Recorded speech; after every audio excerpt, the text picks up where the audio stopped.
A controversial museum exhibit containing the skeleton of Charles Byrne, an Irishman who at over 2.3 meters was known as the Irish Giant, is to be taken down.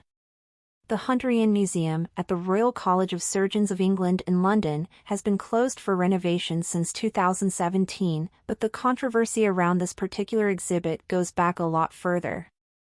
Charles Byrne was born in Littlebridge in the north of Ireland in 1761. He lived with a condition that we now know as gigantism, which is a form of acromegaly that presents in childhood.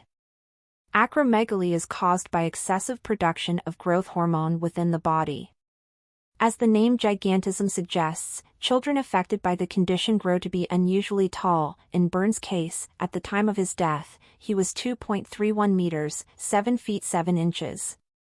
Before his death at the very young age of 22, Byrne had found fame as a so-called curiosity or freak, although freak shows as a commercial enterprise would not really take off in Britain until the 19th century. The Georgian era was known for its exhibitions of people who, due to physical differences, medical conditions, or mental health issues, were othered by society. Unthinkable though it may be to us now, visitors would even pay to gawk at the patients housed at the infamous Bethlehem Psychiatric Hospital, commonly known as Bedlam. Byrne was said to be fearful of the interest that would likely surround his remains after he passed away. It has been said that to prevent his body being seized by anatomists he wanted to be buried at sea, the Royal College of Surgeons of England said in a statement.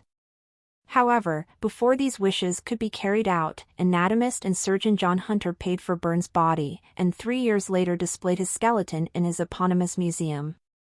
John Hunter, 1728–1793, and other anatomists and surgeons of the 18th and 19th centuries acquired many specimens in ways we would not consider ethical today and which are rightly subject to review and discussion, the statement continues. There have been several notable calls for Byrne's skeleton to be buried according to his supposed wishes, including from Emeritus Professor of Medical Ethics Len Doyle and lawyer Thomas Munizer, who wrote in the BMJ in 2011 that Byrne's burial wish was not fulfilled because the preeminent surgeon and anatomist of the time, John Hunter, was determined to possess Byrne's cadaver for his own purposes. Whilst the study of Byrne's remains after his death has made an important contribution to science, including very early research into the association of pituitary tumors with acromegaly, Doyle and Munizer believe that there is no longer a justification for keeping hold of the skeleton. Speaking to the Daily Mail, they suggest that it is entirely unclear what further research the Hunterian has in mind, given that DNA from the skeleton has been obtained.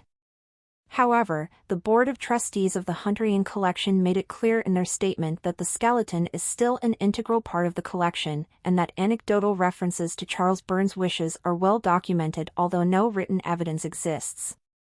However, they go on to confirm that they recognize the sensitivities and the differing views surrounding the display and retention of Charles Byrne's skeleton, which is why when the museum reopens later this year, this exhibit will not be among the 3,000 objects and specimens on display. For now then, at least, it seems Byrne will not be afforded the burial that many claim he wanted. His skeleton, though, will no longer be a public spectacle, as it has been for most of the last 2 centuries.